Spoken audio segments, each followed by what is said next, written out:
Olá, pessoal. Essa é a terceira temporada do Café com Labs e para conversar com a gente hoje, temos duas convidadas muito especiais. A Vitória, do RH, e a Camila, representando o ADM. Hoje nós vamos falar sobre a importância das equipes meio para que tudo aconteça na ponta, para que tudo aconteça nas equipes fins.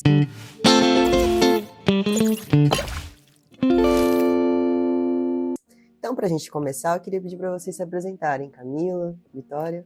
Claro.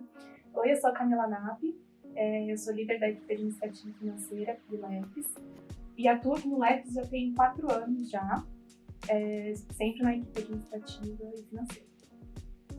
Oi, gente, eu sou a Vitória, eu sou psicóloga e eu sou analista de RH no LEPS já faz 1 ano e 4 meses. Bom, então para quem não me conhece, eu sou Maga Silva, faço parte aqui da equipe de comunicação, que também é considerada uma equipe meio, apesar da gente ter projetos que são fins, né? Mas a gente também atua na divulgação, no backstage das outras equipes.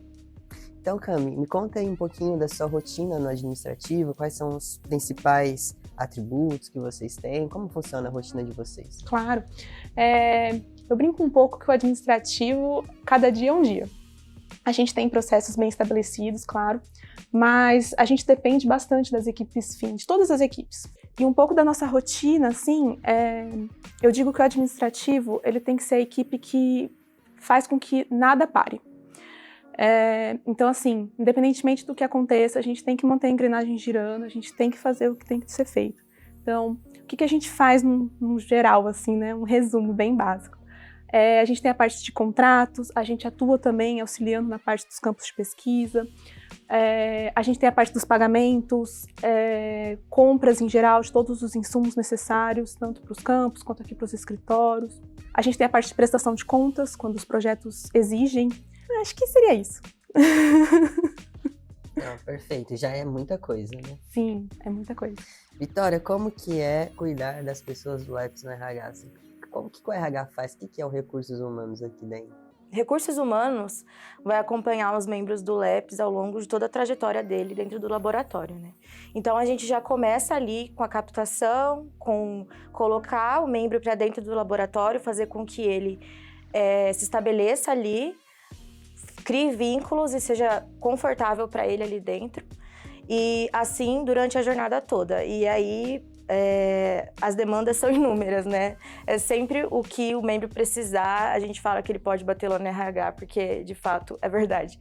Mas, para especificar um pouquinho mais, a gente cuida de toda essa parte do onboarding, né? Que é colocar o membro, assim que ele chega por dentro de tudo, que é o LEPS, o que significa o LEPS. Fazer com que ele seja bem-vindo, introduzir ele em todos os inúmeros canais que a gente tem.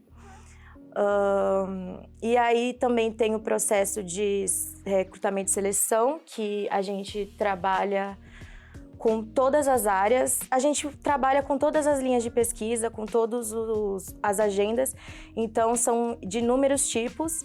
Ao mesmo tempo que a gente está fazendo um recrutamento de aplicadores, por exemplo, a gente pode fazer um recrutamento para selecionar alguém para trabalhar no administrativo ou em outra área de dentro do LEPS. Então, às vezes, acaba ficando um pouco caótico por causa dessa diferença que a gente tem dentro do LEPS. Mas, basicamente, acompanhar o membro em todas as etapas que ele precisa. Entendi. Então, pessoa, antes de chegar, vocês procuram essa pessoa, a pessoa chega, aí vocês fazem esse acolhimento, insere ela dentro dos projetos, das nossas redes de comunicação e faz esse acompanhamento geral. Exato. Muito massa, gente. E aí tem algum período, assim, da rotina de vocês que fica mais pressão, menos pressão? Como que vocês lidam com isso? Conta aí pra nós. Eu acho que assim, final de ano é clássico, né? Final de ano é aquela correria, projetos encerrando, os prazos vão ficando mais apertados também. E como tem uma atuação muito forte do LEPS dentro das escolas também, o período letivo, né, das crianças também influencia bastante, então às vezes precisa correr com alguma coisa. Isso impacta a gente, claro, né? Mas um período assim que é bem característico de ser mais difícil, assim, requer mais toda a equipe administrativa, é quando a gente tem campus. porque ele aumenta as demandas das rotinas administrativas num nível bem expressivo. Só para quem não conhece um pouco, o que é o campus? Explica pra gente. Um campo de pesquisa é quando nós temos aplicação em escolas, por exemplo, da EAP, do INAP. A gente está agora também, né, com o campo ativo aí de coalizão, do projeto de coalizão da equipe de Fortaleza. Então, toda essa atuação, toda essa gama de insumos que a gente precisa para colocar um campo de pé. Então, isso envolve contratação de aplicadores, contratação de coordenadores de campo, articuladores locais, compras de insumos também. A IAP e o INAP, eles têm insumos específicos, né? Por exemplo, o próprio livro do INAP é um insumo específico que precisa ser comprado antes, com antecedência, para ter toda a organização do campo, com calma. Só para quem não conhece, esse aqui é o nosso instrumento que a Camila está falando, que é o INAP, né? E a gente tem um episódio do Café com Lepes falando sobre o programa, para vocês conhecerem. E uma etapa também bem importante é toda a documentação disso, né? Então, posteriormente, tem toda uma documentação para a gente saber certinho tudo que aconteceu. Então, a gente auxilia em todas essas partes. Eu digo assim, que o administrativo, ele está sempre... Ai, gente, às vezes esquece a palavra, né? Uhum, bastante. Ele está sempre... Articulando. Exatamente, ele está sempre ali pronto para auxiliar. A gente não está lá no campo, não é a gente que faz a pesquisa, não é a gente que avalia esses dados depois, mas a gente auxilia, dando toda a base para que isso seja possível. Muito importante conhecer esse processo de vocês, assim. Já tem essa noção, né? Mas é bom que as pessoas que estão aqui no Lepes, né, que ainda não conhecem, as pessoas que estão chegando, o Café com Lepes é um lugar onde a gente conhece mais sobre o Lepes, as pessoas que estão chegando. E para quem também está de fora e faz parte do nosso ecossistema. E aí, Vitória, tem pressão no RH? Aumento de mais pressão, aumento de menos pressão? Sim, e é na mesma situação, campo. Porque o campo geralmente ele requer um número muito grande de candidatos. E é um processo que a gente não pode fazer só ele, né? A gente, enquanto isso, faz os processos diários do RH, de repente precisa contratar uma pessoa para dentro do Lepes, e o próprio recrutamento do campo, ele é um processo que você precisa prestar atenção muito nos detalhes, porque uma mensagem que você deixa de enviar pode significar assim, um caos, principalmente se tratando de quando a gente faz esse processo com Fortaleza e Sobral, porque não é só, por exemplo, eu bater ali na sala da gestão educacional e tirar minha dúvida. Eu dependo de que horas que essa mensagem pode ser enviada, que hora que essa pessoa pode me responder sobre isso, e às vezes é uma dúvida que eu preciso agora, e aí requer muita resiliência, né? Porque se você deixar se abater por um detalhe ali que escapou, isso pode significar que vai desmoronar tudo, né? Então, eu acho que depende, tem que ter muita organização, muita paciência e muita resiliência. Uma coisa que acontece aqui na comunicação, né? Eu vim da área do audiovisual e para mim não era trivial trabalhar no laboratório de pesquisa, não era algo que estava posto e tudo mais. Não sei se na faculdade de vocês, se vocês tiveram esse cenário, essa experiência, tipo, olha, de se imaginar trabalhando no laboratório de pesquisa, porque para mim tudo aqui o próprio Café com Lepes foi criado assim em algo que a equipe propôs como uma novidade pro laboratório, né? Então, eu sinto que em diversas equipes e projetos, a gente se aventura muito. A gente tem muita essa liberdade criativa. Sim. Com vocês acontece a mesma coisa, assim? Sim, bastante. Ou sempre tem algum protocolo? Vocês criam novos protocolos? Como que é? A gente precisa, assim, a gente tem que ter protocolos bem estabelecidos, isso é um fato, até para a gente também se respaldar como equipe, né, como eu trouxe. A gente depende muito das outras equipes. Então, a gente também precisa ter protocolos bem estabelecidos para se respaldar como equipe. Mas em vários momentos, eu acho bem legal isso aqui no Lepes, a gente tem um ambiente muito dinâmico aqui. Então, em vários momentos, a gente tem que ter criatividade, sim, para resolver os problemas. Porque é o que eu trouxe. A gente precisa manter o negócio funcionando. Uhum. O campo tem que acontecer, o projeto tem que ser encerrado, o dado tem que ser publicado, enfim. Então, a gente tem que fazer acontecer. E, às vezes, não tem como no processo que a gente já tem estabelecido, fazer isso de fato acontecer. Então a gente precisa ter criatividade mesmo. E eu gosto muito do LEPS, assim, no sentido de ambiente dinâmico, das pessoas se ajudarem. Eu sinto bastante isso, assim, no LEPS. Todo mundo se ajuda, entende um ao outro. A comunicação, claro, precisa ser bem clara. A gente sente bastante isso. A nossa comunicação sempre tem que ser clara e transparente, isso é um fato. Mas é muito legal, assim, o ambiente do LEPS. O ambiente que o LEPS proporciona. Você pode crescer muito aqui, tanto profissional quanto pessoalmente mesmo, assim, como pessoa. E isso é muito, muito legal. Eu gosto muito disso. E, Vitória, depois eu vou querer saber sobre, você falou, né, dessa dinâmica e tudo mais. Você não entrou já sendo líder, teve uma trajetória, né, aí. Segura que eu quero ouvir. É diferente da faculdade, do que você foi preparada para fazer? O cenário foi novo, você teve que criar novos protocolos? Como foi para você? Então, a minha experiência na faculdade com essa área foi empresas júnior, né? E é muito diferente no sentido de... Parece que ali é meio que uma simulação do que vai acontecer e aí, de repente, você tá no real. Não diria que seja difícil, é mais difícil do que eu imaginei que seria. Pelo contrário, acaba sendo muito gostoso, assim, essa participação coletiva e poder conhecer e acolher diferentes modos de ser. Mas eu diria que é diferente. É diferente. A vida real é mais gostosa, realmente, assim, do que a gente imagina que vai ser na faculdade. Para mim, com certeza, o real é mais gostoso. Indo pro lado da trajetória. Vitória chegou tem 1 ano e pouco, você já faz mais de 4 anos, Cami. Como que foi, assim, sua trajetória até se tornar líder do administrativo? Uma coisa que eu vejo aqui nas equipes meio, né? A gente tem a Bianca, que é a líder da comunicação. A gente tem Vitória, que está responsável pelo RH. Camila está responsável pelo administrativo. Então, é uma liderança de equipe meio formado majoritariamente por mulheres, né? Então, como foi para você chegar nesse lugar? Eu sou biomédica por formação. Tô surpreso. Pois é, minha formação é totalmente diferente. Mas eu sempre gostei de organização, resolver problemas.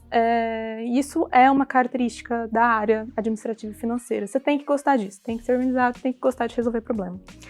E quando eu entrei aqui, eu era analista da nosso setor, atualmente atualmente chamado de departamento pessoal, mas anteriormente chamado de logística, era a nossa antiga logística. Então eu era responsável por esse setor. Que basicamente não mudou a dinâmica, né, as tarefas.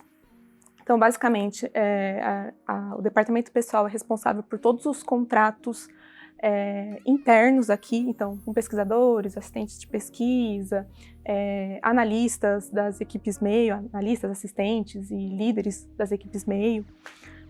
E também por toda a dinâmica do escritório. Então, manter o escritório funcionando. Hoje em dia, a gente até tem o Carlos, né, nosso zelador, que auxilia muito nisso. Mas na minha época não tinha, não. Grande Carlos. Carlos é a pessoa que eu já vou deixar um abraço aqui. Pessoa de referência. É um pai. É mais do que um zelador, é um pai. É um pai, exatamente. Mas, ixi, essa daí é a época Nutella. Na minha época raiz. A gente não tinha o Carlos, não. Nossa, ele veio assim pra ajudar. Mas na época que eu entrei não tinha, então quem ficava com isso era o departamento pessoal, né? Por isso que se chamava logística. Então a gente era responsável por toda essa organização dos escritórios, enfim, manter o escritório funcionando, todos eles. E aí foi assim, fui me desenvolvendo nessa área, fui gostando muito, muito mais do que minha área de formação, que eu gosto bastante, claro, mas eu fui gostando.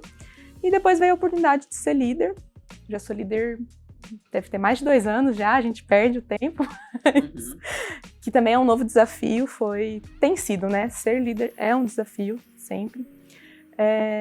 E trazendo essa parte das mulheres, é o que eu falo, assim, pelo menos da área que eu atuo, que é o que eu posso falar. A gente precisa ter muita organização, estratégia, prever problemas, mas ao mesmo tempo a gente tem que ter sensibilidade, empatia. E tudo isso eu vejo as mulheres se desenvolvendo muito nisso. Elas têm essa multidisciplinaridade assim, bem forte. E é muito legal ver isso aqui na prática, assim, mulheres realmente tendo a oportunidade de mostrar tudo que elas podem fazer. Eu vejo também figuras como a Camila, a Mayra, né, que são pesquisadoras mais sênior do conselho e também exercem essa função, né? E eu vejo que trazem uma perspectiva diferente das problemáticas aqui, das discussões, e isso é muito maneiro, né? Essa diversidade. Eu acho que quanto mais diverso o espaço, melhor, né? E você, Vitória, como foi a sua trajetória aqui? Sua chegada até agora? O que você tem aprendido? Eu tenho uma trajetória pessoal que vem, né? Eu me graduei na USP, só que eu sempre estive envolvida no meio racializado e sempre fez parte também da minha pesquisa, da minha luta. E, para mim, a principal questão sempre foi lutar contra esse estereótipo de mulher brava, mulher que fala alto, que é imposto sobre nós. E isso, querendo ou não, as pessoas ainda têm um preconceito muito grande com a área de psicologia ainda, no que tange as diferentes personalidades dos psicólogos, porque parece que tem que ser aquele calmo. Assim. E assim, eu sempre tive muito medo de trabalhar como psicóloga, RH que seja, né? Porque, querendo ou não, a gente também tem ali o acolhimento, que é muito importante para os membros. Então, também tem essa parte da psicologia. Mas eu sempre tive muito receio de não parecer ser uma pessoa acolhedora.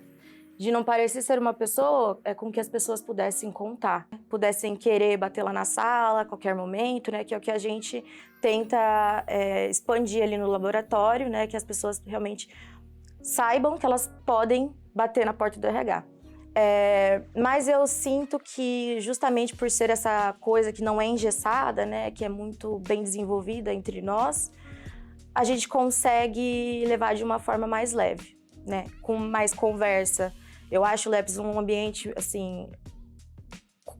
Eu realmente não tenho receio de conversar com líderes, né, com a Camila, com o Fernando, com os outros líderes do laboratório, porque eu tenho esse sentimento de que as pessoas são realmente acolhedoras ali, né?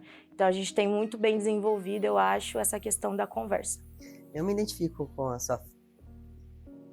Ah, tá. A Lívia deu o sinal dos 5 minutos. E sempre acontece isso quando a conversa tá ficando massa, né? Tipo, que a gente vai... Acabou?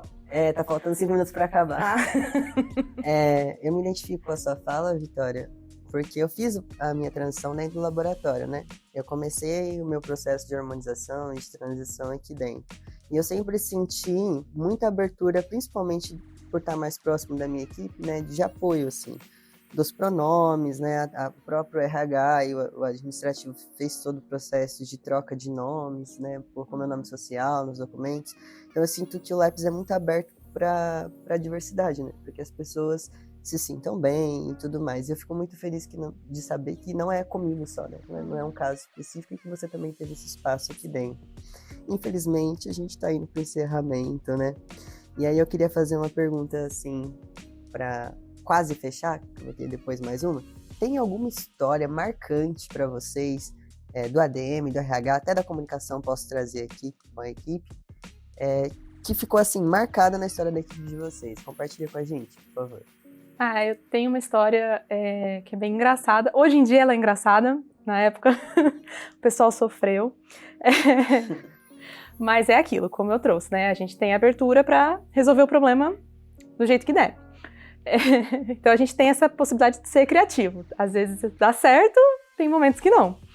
E aí teve uma vez que várias pessoas do LEPS iam para São Paulo para um encerramento que a gente teve do Estudo Nacional na época. Lembro, eu tava nesse grupo. Então. E a gente precisava reservar uma hospedagem em São Paulo. Só que como eram muitas pessoas, o prazo estava bem curto. E São Paulo, né, gente? Não é fácil achar lugares seguros, né? E tudo mais. A gente acabou reservando um hostel.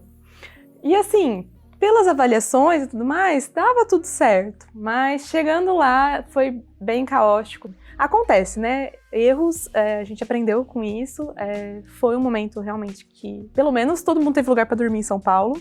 É aquilo que eu falei. Rua, né? É aquilo que eu falei. O negócio tem que continuar girando. Às vezes é um pouco, né?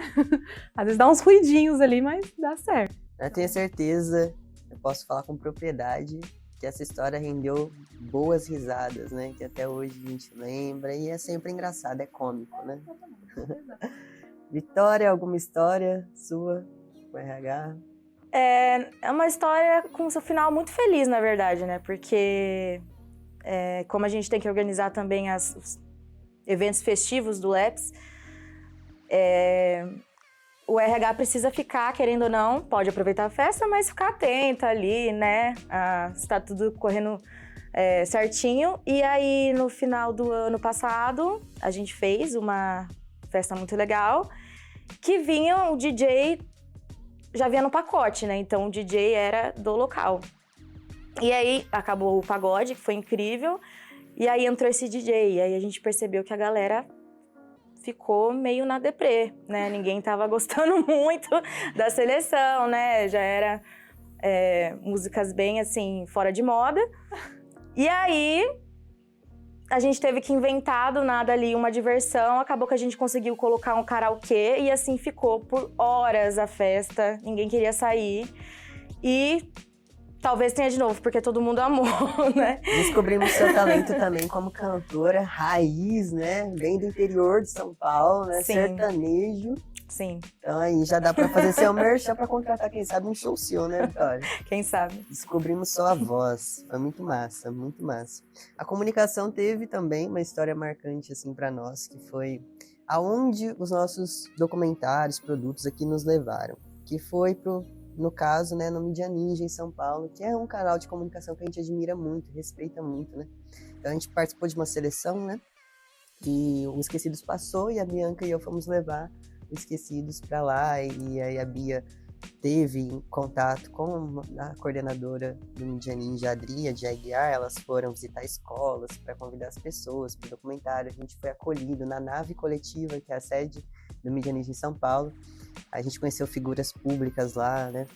Então foi muito massa. A gente teve contato com pessoas que somaram muito com a gente. Depois a equipe toda foi, conheceu a nave, a gente fez a exibição do Esquecidos. Então foi algo muito marcante para nossa trajetória e coisas que o LEPS proporciona, né? Portas que o LEPS abre para nós. E aí, gente, para encerrar, eu não queria, porque agora eu acho que a gente vai perdendo a timidez no final e quando chega no final, acaba. Tem alguma mensagem que vocês querem deixar para quem trabalha assim nos bastidores de um grande projeto, né? Que eu sei que nem todos os dias é fácil, nem tudo é colorido, nem tudo é arco-íris e borboletas. Tem as partes tristes, tem os desafios, né? Só que eu sei que vocês, né, assim como a comunicação, né, a gente tem que dar as mãos aqui, somos 3 equipes meios. Temos aí nos dedicado para fazer o nosso melhor, mesmo que tenha dificuldades, né? Então, pedi aí para vocês deixarem uma mensagem final para quem trabalha em bastidores de grandes projetos. Eu acho que é isso, assim, é dar as mãos, porque tudo dá certo no final. Às vezes a gente para assim e fala, meu Deus, não vai dar certo. Mas é isso, assim, é respirar e seguir em frente mesmo, tudo dá certo. E o que eu gosto de dizer, assim, a gente tá nos bastidores, a gente lida com tudo um pouco, né? E isso é muito legal, eu gosto muito, assim, de estar envolvida em tudo. Então, fazer um pouco de tudo, isso é muito legal. E assim, a gente lida não só com processos, né? Mas a gente lida com pessoas também. E isso é muito legal. Pegar a bagagem das pessoas e entendê-las. Precisa ter. Quem vai lidar com projetos, principalmente na parte de bastidores, precisa saber lidar com pessoas. Mas se você souber apreciar isso, é muito legal, é muito enriquecedor. Camila, muito obrigado. Desculpa qualquer coisa. Eu sou uma das pessoas que já chegou às vezes tenso, né, para você resolver algum problema e você resolveu com excelência, jogo de cintura, né, inteligência emocional, que eu acredito que é importante nos 2 casos, né. Vitória, suas últimas palavras. Eu acho que é muito importante a gente enxergar o significado em cada processinho que a gente faz ali, né, porque as pessoas que estão de fora podem não saber, mas a gente sabe como é importante que cada coisinha ali esteja no lugar, né? Porque senão tudo desmorona. Então, ver como enxergar como o seu trabalho é importante, como os bastidores são muito importantes, dar valor e significado a cada processinho que você faz ali ajuda muito a dar significado no seu trabalho e tornar tudo mais gostoso. Então, realmente exige uma paciência, uma inteligência emocional de entender que aquela pessoa precisa de uma solução rápida e o nosso papel é tentar fazer com que tudo dê certo na medida do possível. Eu tenho certeza que vocês têm feito isso com excelência, né? Então, parabéns pelo seu trabalho. É muito massa ter pessoas tão incríveis junto com a gente, né? Então, já faz um tempo que o Fernando queria dar esse espaço no Café com Labs e achar importante entrevistar as equipes MEI. A Bianca tinha que estar aqui, mas aí precisaria de mais 5 câmeras, mas eu quero deixar um abraço para a Bianca aqui, pessoal, homenageando, porque é uma pessoa que tem muita inteligência emocional, principalmente para lidar comigo, desculpa por tudo, né? A gente, brincadeiras à parte, eu acho que juntos, enquanto laboratório, cada um tem o seu local, a sua função, e as coisas se complementam, né? Então, acho que não tem ali algo que funciona sozinho. É preciso que a gente esteja junto, como um grupo, como equipe, trabalhando junto, né? E a gente vê que tem funcionado. Então, agradecer a presença de vocês no Café com Labs, dizer que a gente tem muito para conversar ainda, que a porta está aberta, sempre que vocês quiserem vir para o Café com Labs, né? Convidar outras pessoas do ADM, outras pessoas que vierem para o RH. E pessoal que está nos acompanhando, muito obrigado. Continue assistindo o Café com Labs. Aqui a gente atualiza os assuntos do laboratório, dos projetos, pessoas próximas ao Labs. E até o próximo programa.